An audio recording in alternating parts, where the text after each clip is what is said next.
Welcome to the Great Detectives of Old Time Radio. From Boise, Idaho, this is your host, Adam Graham. If you have a comment, email it to me, box13@greatdetectives.net. Follow us on Twitter at Radio Detectives and become one of our friends on Facebook, facebook.com/Radio Detectives. Our listener support campaign continues today. You can, of course, become one of our Patreon supporters over at patreon.greatdetectives.net. But today, our focus is on one-time donations. So you can send in a one-time donation to the show, support.greatdetectives.net. Adam Graham, P.O. Box 15913, Boise, Idaho 83715. And you can also send along a donation using the Zelle app to Box 13@greatdetectives.net. And during our listener support campaign, if you do send along a donation of $125 or more, I'll be happy to send you either Volume 1 or Volume 2 of John Abbott's great book, The Who Is Johnny Dollar Matter. John Abbott was actually a guest on our program when we celebrated the 70th anniversary of Johnny Dollar last year. And his book is an invaluable resource for Johnny Dollar, all sorts of fun facts. Plus, you have episode guides and can even read synopsises of episodes that are not in circulation. And there's also tallings of, how much each Johnny Dollar had on their expense accounts, so many other fun things. And we'll send you Volume 1, which contains all the details on the show up to 1956, or Volume 2, which contains the remaining years of the program. With a donation of $125 or more, we'll send you both with a donation of $240 or more.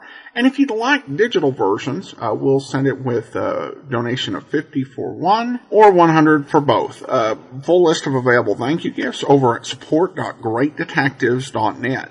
Well, now it's time for today's episode of Yours Truly, Johnny Dollar.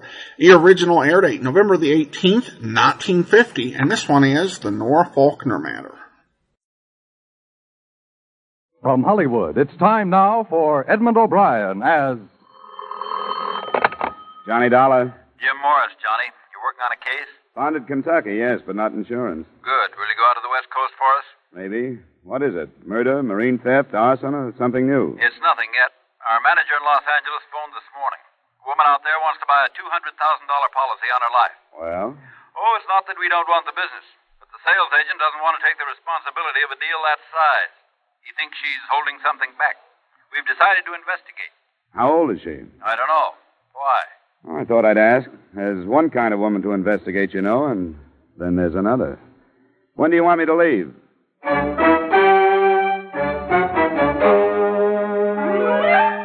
Edmund O'Brien in another adventure of the man with the action-packed expense account, America's fabulous freelance insurance investigator. Yours truly, Johnny Dollar.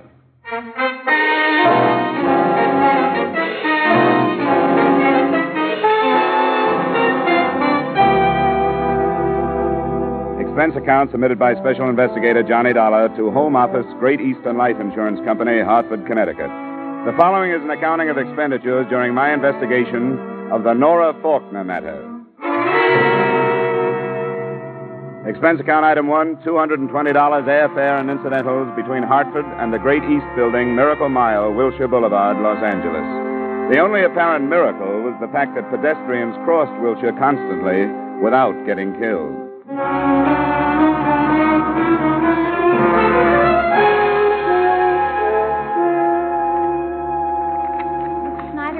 Mr. Dollar. Thanks.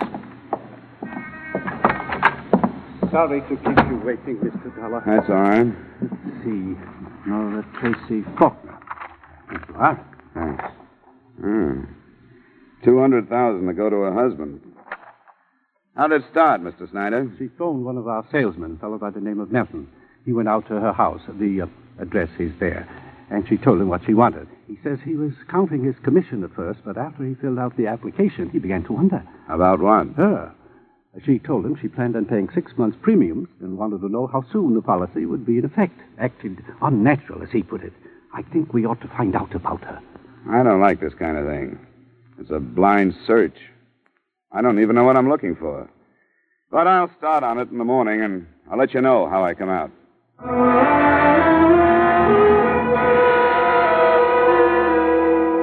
Expense account item 2, $3 cab fare. The usual way to start an investigation of this type is with the subject's neighbors. From the male faction, I learned that Nora Falkner was beautiful and obviously above reproach.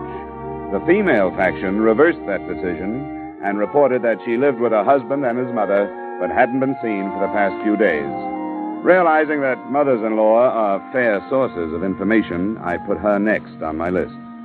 Mrs. Faulkner, the elder, sported short, iron gray hair, and her face told the story of an endless battle to hang on to youth. Come into the drawing room, Mr. Dollar. I think we could be comfortable there. Thank you. I'll close the doors. You could see by the way that maid was eyeing you that she's an incurable pariah. I didn't notice. She's impossible. Well, what did you find out? Who is she seeing in Las Vegas? I beg your pardon? Nora, what did you learn? I'm her mother-in-law. Oh, yes, I know that, but maybe you have me confused with someone else. You want the detective? The maid announced you as an investigator. I'm an insurance investigator, Mrs. Faulkner. Well, then, you're not from that agency. Oh, well, this is embarrassing, to say the least. I hope you won't mention it to anyone. Well, it's none of my business. It's really nothing. It's a little game I play with Nora. Then I tease her about her little trips. Please sit down, Mr. Dollar. Of course. I feel so foolish, but my daughter-in-law was mentioned when you came in, wasn't she? Yes, I did want to talk to you about her. To be quite honest, the company that hired me is a little uneasy about that $200,000 life insurance policy she applied for. Nora applied? Yes. You didn't know about it? No, I didn't. Of course, she never tells me anything. Why would she do a thing like that? She's a clever woman. There must be a reason. Who's the beneficiary, Mr. Dollar? Your son, Andrew. I see. Then I would say it's one of her unexplainable maneuvers, an attempt to regain Andrew's trust and affection. That's an odd thing to say. Nora's a strange woman. I know her better than anyone else does. Yes, better by far than my son, her husband. I understand how she rushed him into marriage while he was in a highly emotional state after he'd been inducted into the army. He was just 19. That was in 1942.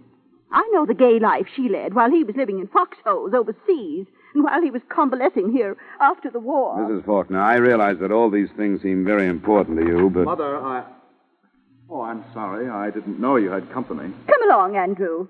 You were told that I had company, and you know it. This is Mr. Dollar, Andrew, from an insurance company. How do you do? Mr. Faulkner? Andrew, why do you keep things from me? What do you mean? Mr. Dollar is from an insurance company. Surely you know what I mean. No, I don't. Nora's new insurance policy. Why don't you explain what you're talking about, Mother? Nora applied for a $200,000 life insurance policy. You are to be the beneficiary. Didn't she tell you? She hasn't said anything about it yet. Of course she hasn't. There are a number of things she hasn't told you. I warned you before. Mother? Now, don't be angry with me, Andrew. Then please leave. As you wish, Andrew. You know that everything I do is or say is for you. Then leave. All right, all right. Please control your temper. I'm sorry about this, Mr. Faulkner. So am I. Is it true about the policy? About the application, yes. I don't understand it. I don't understand Nora. I never know what she's thinking. I blame it on Mother, her prying and suspicion. I blame it on that star woman. Who? Nora doesn't think for herself anymore. She doesn't do anything or go anyplace unless this dame tells her to. Who's this? Oh, a spook, psychic, Madame Star. That's where this insurance idea came from. For a price, she'll tell you if Nora's a good risk or not. Where can I find her? Out toward Inglewood someplace. She runs a classified ad in all the evening papers. Thanks. I'm sorry to have caused you this. I really am. Oh, well, it's not your fault. Whose fault is it? Maybe everybody's.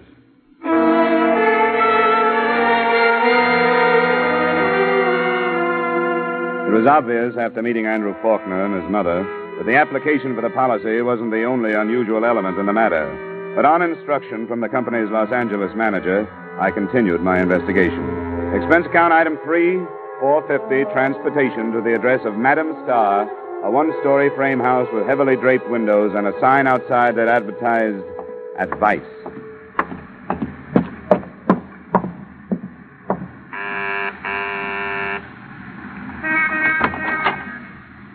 Good afternoon, sir. Madam Starr? That is right. I come in? All are welcome here. This can't be classed as one of your regular consultations, but I'll pay you for your time. That is generous of you. What advice do you wish? I'd like to know why Nora Falkner was so anxious to buy a big policy on her life. Who are you? You mean you don't know? I claim no powers as medium. I'm not psychic. I only offer advice. Some of those who listen are helped. What advice do you want? I told you. Nora Falkner has been coming here? She has. She's in great need of advice. More intelligent advice than I could give, perhaps. But I try to help her. By telling her to buy insurance? Nora Falkner's life these last few years has been lived under severe mental strain. I advised a search for inner truth, among other things. Yeah. What about the insurance policy? Mental torment resulted in physical failings. I advised tonics, vitamins. Why are you evading the insurance? She wanted a more tangible protection of her life. Protection? She felt it in danger. Why? I have said enough. She's in Las Vegas, I understand. Where's she staying? You go there? I don't seem to be able to get anything but double talk here. Everybody has a reason for caution. There is Flamingo Hotel. She's there. How much do I owe you? Nothing. I've given you no advice. What I would advise, I have no right to say. Good afternoon, sir. Well, I suppose you have to be mysterious. Good afternoon, sir.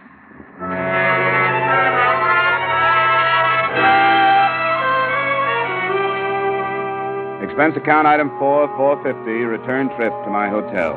Item 5, $370, cab fare to an airport in Burbank. And item 6, $19.90, round trip to Las Vegas by way of Western Airlines excursion coach.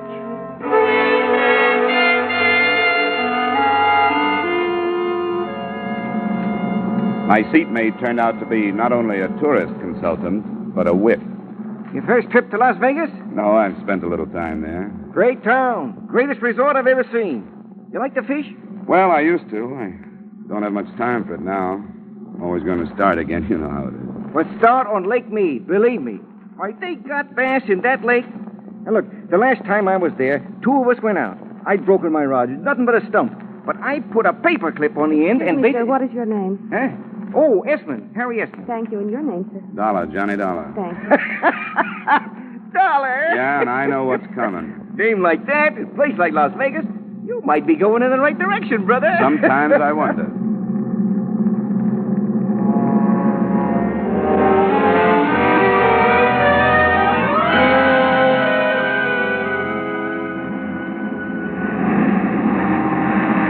Except for Mr. Harry Esmond, it was a smooth trip. We eased onto the big desert strip, boarded waiting limousines, and 10 minutes later I walked into the lobby of the Flamingo Hotel.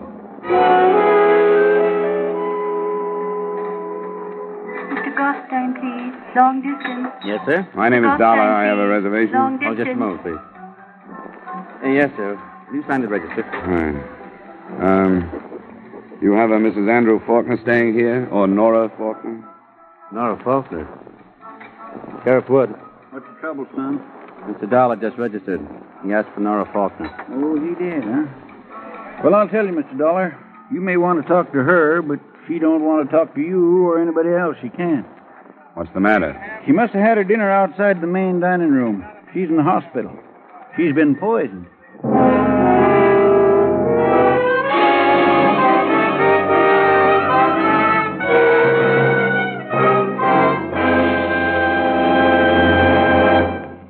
We'll return you to the second act of yours truly, Johnny Dollar, in just a moment. But first, the show that dares to name names, dates, places, and the crimes involved. That's Gangbusters, which you hear every Saturday night on most of these same stations. Gangbusters has been hailed nationwide as a great anti-crime series, for the men who tell you how to smash crime are police chiefs, sheriffs, and other law enforcement officers from America's cities and towns.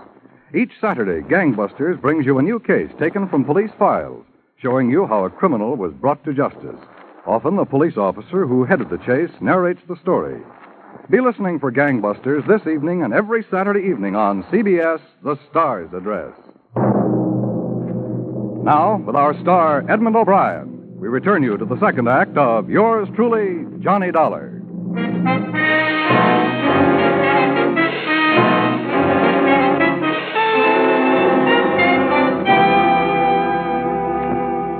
After a look at my card and an explanation of my mission, Deputy Sheriff Wood told me the rest of what he knew about Mrs. Nora Falkner's poisoning, which to date wasn't much.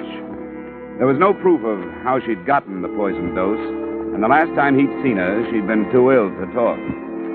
She was under her care of a personal physician who had accompanied her from Los Angeles. By the time he had finished, we were at the emergency hospital and approaching her room. I went through the usual rigmarole of notifying next of kin. Her husband wasn't in, but somebody said she was his mother and then fainted on the phone. She would. I expect her to be flying in here on her own wings any minute now. Is it? Yes? Oh, Sheriff. This man's an insurance investigator, Dr. Brooks. Meet Mr. Dollar. Hello. An insurance investigator? I'm afraid I don't understand. Well, I was looking into an insurance policy she wanted to buy. Oh, I see. How is she? Resting as comfortably as can be expected. Has she said anything about the poisoning? Yes, but I'd rather you heard it from her. Won't you come in? Thanks.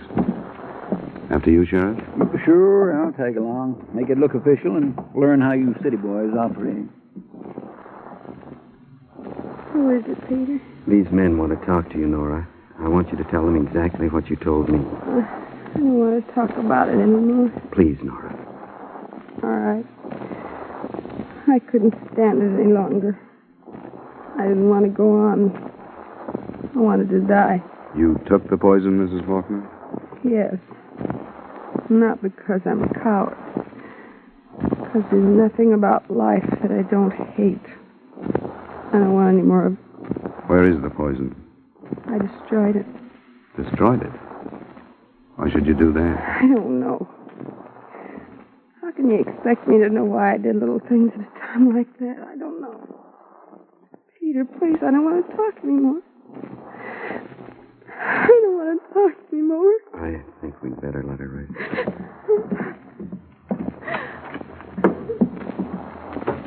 I'm not sure her story rings true. How well do you know her, Doctor? Quite well, Mr. Dollar. She's been my patient for over 2 years. Her life's been very unhappy.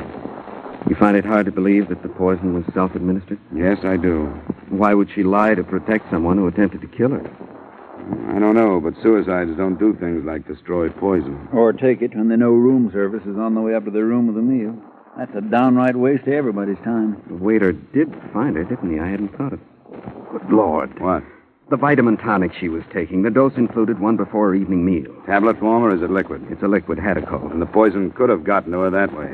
Where is it? Back at the hotel in her room. Do you want it? I think it should be analyzed. I can get it up to the lab in Carson City tonight by plane. All right. I'll show it to you.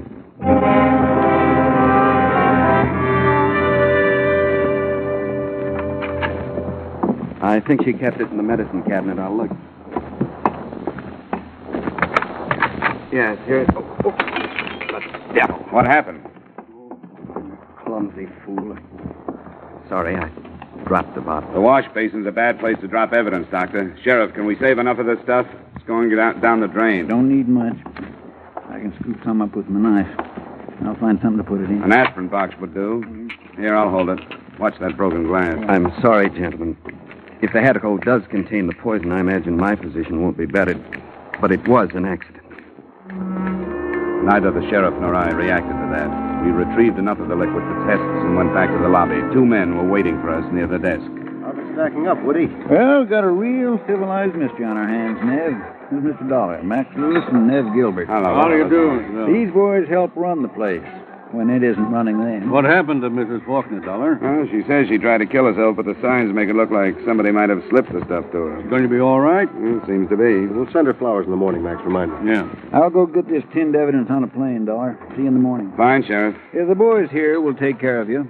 If you aren't careful, that is. I'll see you later. You pay for breakfast tomorrow morning. Thank you, Mr. Schiller. Mr. Schiller, please. Long distance. I'll get that phone call for Abe. He's taking a nap. Give Dollar everything he wants. That's it, Dollar. The place is yours. You want to start with a drink? That's the best suggestion today. Come on, there's a bar in the mural room. It's a good crowd. It's only 10. You won't really pile in until later. Sit down. I just soon stand. Thanks, I will. I'm beat. How are you, Mr. Lewis? Fine, Jim. Make mine double, will you? Not much soda. The usual for you, Mr. Lewis? Yeah, and don't be good to me. I've got a long night. I got you. This is a beautiful spot. Who's quartet? Chewy Ray's. He's at the piano. I hope you can come back for pleasure sometime. Yeah, so do I. Say, what do you know about this Nora Falkner? Nothing. I've noticed her. I've seen her in the casino. She seems to be the type you would notice. Does she gamble much? I don't know how much, but we can find out. Come on. There's Joe Rosenberg, our credit manager. He'll know.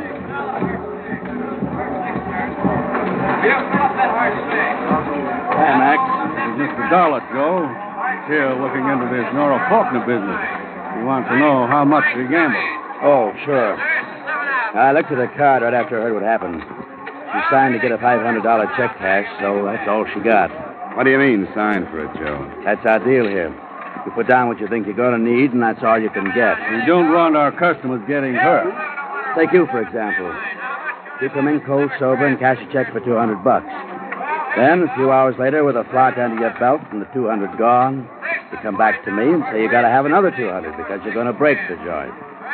But you don't get it because we want you to wake up just hungover, not bankrupt. And all she had was $500. Right. She's been here 3 days.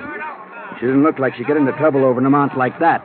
I guess not. But she was in trouble. That's the safest bet in the place.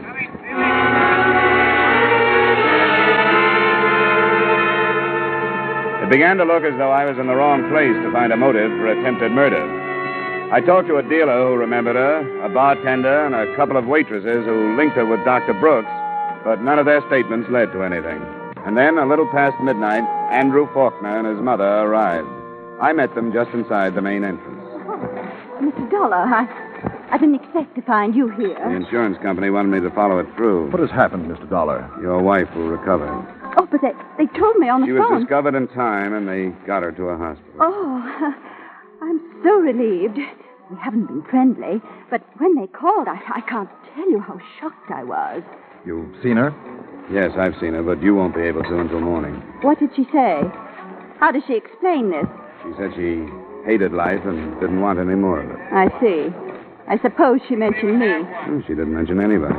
Not even her doctor? He was with her. Yes, I should imagine he would be.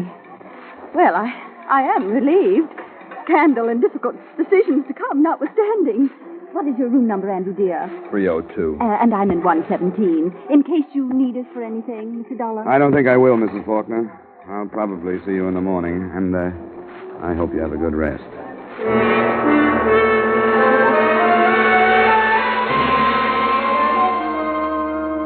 It was 2 a.m. when I went to my room. In spite of a number of rye and sodas and an exhausting day, I took a shower and some deep inhalations of desert air before I began to unbend.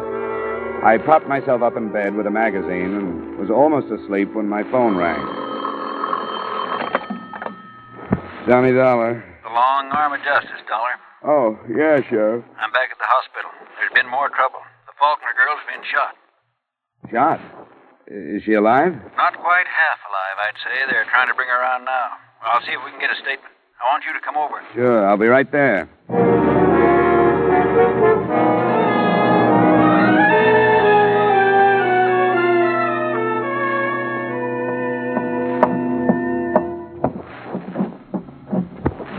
She's gone, Dollar. Is that all? She was conscious for a minute or so. She named her husband. How did it happen? It wouldn't have if it wasn't for that personal physician of hers. He'd been in the hospital room tonight. The light was on. He went out to get some coffee, he says, and the husband came in. Where's Dr. Brooks now? In her room. Might as well hear what he has to say. Faulkner went through the window there, getting out. Bad night, Doctor. Yes, a bad night. Sheriff would tell you. I want for him to hear it from you. He wants the insurance angle. All I want's to kill him. Well, he'd threatened to kill her and said nobody'd suspect him because he loved her. And she wanted insurance to set up a motive. She hoped to frighten him, to make him think that people would suspect that he killed her for that. Why didn't you tell us these things? I didn't know. She told me the truth after I'd come back from the hotel. I told her you were sending the Hedical to the laboratory. She said she didn't want to press, that it wasn't his fault, that his mother had driven him to it, that she wanted to give him another chance. And he had that chance. How did he arrange it? I saw him in the morning in Los Angeles. He'd have to be here. She said he was for a short time, in the afternoon. Then he flew back. A detective had found out that I was here with her. And that was Mother's work, too. He evidently arranged the poison when she refused to go home with him. He was deranged, a war casualty. Nora was terrified of him, but still she defended him. She's dead because she had a blind hope that the poison attempt would do something to him, that he'd get better and understand what his mother was... I'm sorry, gentlemen. Yeah, you should be, Doc. If you'd phoned us when you got her story, she wouldn't be dead. But I didn't know. I've had enough, Sheriff. I didn't know he'd come back. I'm going back to the hotel. I've got the airport covered. I'll call out some more men. We'll pick him up. Why don't you meet me in my office in 20 minutes?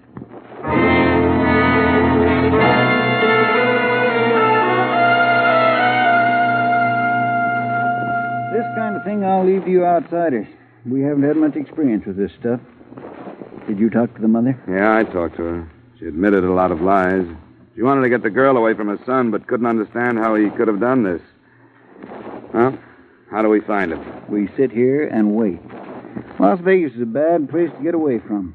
There's one highway in and one highway out, and I've got roadblocks on both. No other roads? Oh, there's some roads. But this is the desert. He can try 'em, but he'll find out that roads are like everything else on the desert. They go so far, and then they get tired and stop because they ain't getting any place.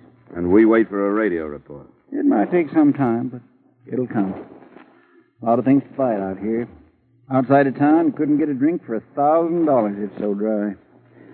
One old-timer they tell about got hit by a drop of water, and they had to pour a bucket full of sand in his face to bring him to. What time is it? 7:30 a.m. Even today, that sun's going to be hot enough to fry a steak. If he don't come back, it'll be because he can't make it. Oh, come on, stop it, will you? You know, they tell about a coyote chasing a jackrabbit. Coyote was starving to death, and the jackrabbit knew it, but it was so hot they were both walking. Sure. By noon, this killer of yours will be willing to crawl into the electric chair to cool off. I didn't believe him until just afternoon. Then the report was not by way of radio. We got a phone call from the railroad section house southwest of town. A stranger fitting our description had been seen.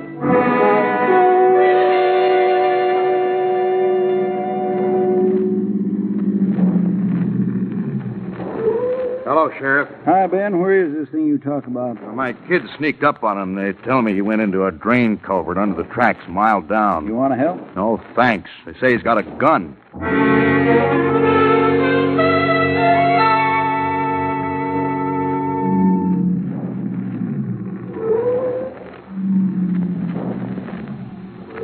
Nope, that's it. A couple of you men cover the other side of the tracks. Okay. Now, that first wash feeds into the culvert. We'll stay next to the embankment.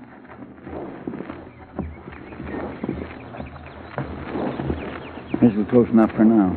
You give him a yell. He may remember you. I'm trying. Faulkner, this is Dollar. Come on out, Faulkner. He's off his nut, Sheriff. I don't think he's coming out. Yeah, well, you keep yelling. I'm going to move over there where I can get a sight into that pipe. Maybe that'll change his mind. Faulkner, come on out. There are men on each side of the tracks. There's no place for you to go. Sheriff? I'm all right. Come on out of there, Faulkner. I don't want to blow you out, but if you don't put down your gun and come out on your own, I'll have to. All right. Okay, boys, stand clear on the other side of the tracks.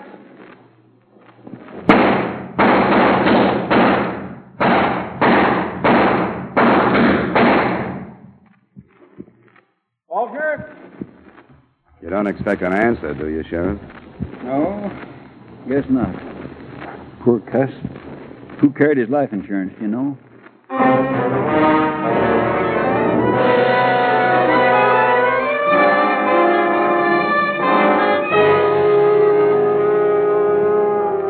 Expense account item 5, miscellaneous, $200. Item 6, same as item 1, transportation back to Hartford. Expense account total, $1,120.40. Remarks? Mrs. Faulkner collapsed when she received the news. She hadn't recovered by the time I left, and I was glad I didn't have to face her again. Her son was guilty in fact, and I'd seen him killed because of it. That was bad enough. But not as bad, I thought, as watching her start life again, alone and knowing that the guilt was really hers. Yours truly, Johnny Dollar.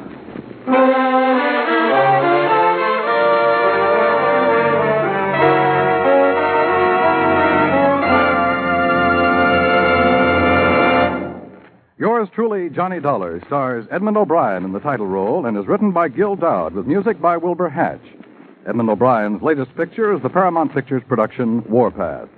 Featured in tonight's cast were Parley Baer, Jeanette Nolan, Herb Butterfield, Lee Patrick, John Daner, Tim Graham, Virginia Gregg, Wilms Herbert, Victor Perrin, and Clayton Post. Yours truly, Johnny Dollar, is produced and directed by Jaime Del Valle. This is Dan Coverly inviting you to join us next week at this time when we will again bring you Edmund O'Brien as Yours truly, Johnny Dollar.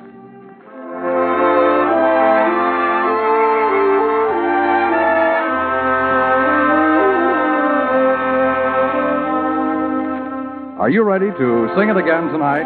You'll find a whole hour full of the day's popular music sung by Alan Dale, Bob Howard, Judy Lynn, and the Riddlers.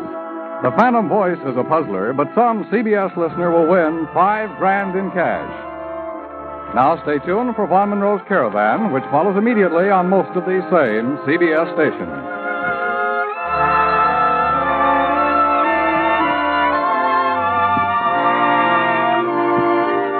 This is CBS, where you laugh with Lucille Ball and my favorite husband on Saturday nights, the Columbia Broadcasting System.